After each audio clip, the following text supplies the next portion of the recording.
I am Brendan Bannon, and I have just returned from southern Sudan, right beside the Congolese border, where I was photographing a relatively unknown crisis. The rebel group, the Lord's Resistance Army, or the LRA, have been attacking villages, killing people, kidnapping children in the northeast of Congo, and also within Sudan. Following a military offensive against them, the LRA attacks intensified against civilians. Tens of thousands of refugees thus fled and crossed from Congo to southern Sudan. There are also thousands of displaced Sudanese. The area is filled with fear and filled with tension.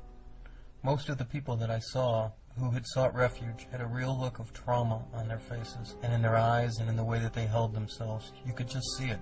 People there are really worried.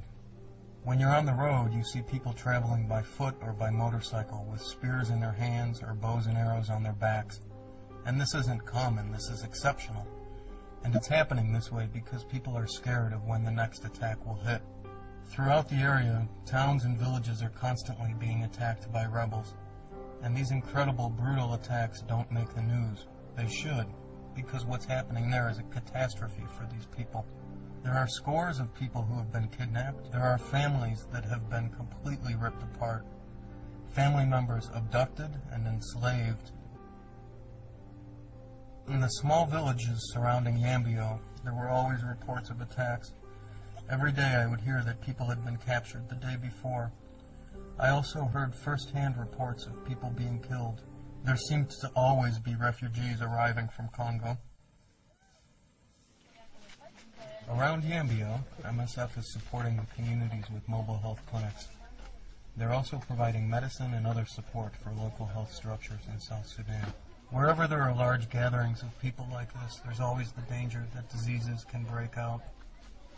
To protect people, the doctors and nurses of MSF are conducting measles immunizations in some of the small communities and in the refugee camps. People are still displaced and are living outside the refugee camps. They try to stay as close as possible to the main roads going in and out of Congo. They may want to make short trips in to find relatives that have been captured or kidnapped. They may just be waiting news to find out if loved ones are alive or if they're dead. There is suffering that you cannot see. You know these people have lost all that they're familiar with.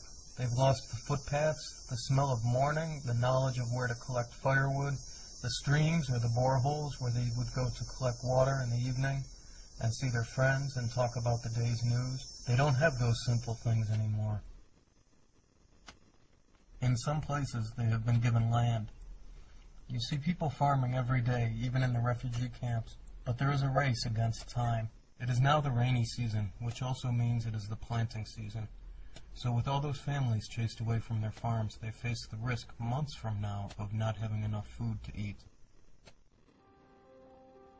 People are terrified to go back home, and with good reason. They've watched their friends and relatives get slaughtered, and the attacks are still ongoing, even in southern Sudan. And some simply can't go back. I met a teenager, paralyzed years ago, whose family was killed. He was carried out of the bush and across the border on the back of a neighbor's bicycle. Now he's surviving from the kindness of strangers alone. One man who I had met was waiting in line at a food distribution. He had just arrived the day before, having fled from Congo. His village was attacked and 2 of his children were abducted. And I remember, he said, "I don't know what kind of father I am. What kind of life am I living that I can lose my 2 children like this?" MSF was working across a broad stretch of the border area. In another district, a town called Nyori, there was another refugee camp where MSF had set up medical care.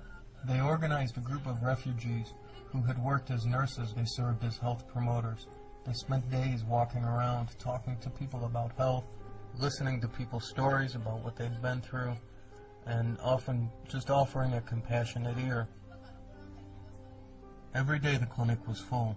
There were everyday injuries that needed tending to. There were kids with malarial fevers, pregnant women, and newborn children. Before these attacks, these Congolese and southern Sudanese people lived a simple but challenging life. They didn't have everything, but they had each other. And now my hat goes off to people who survive there on a daily basis. You know, life in this part of the world is hard enough without something terrible like this happening.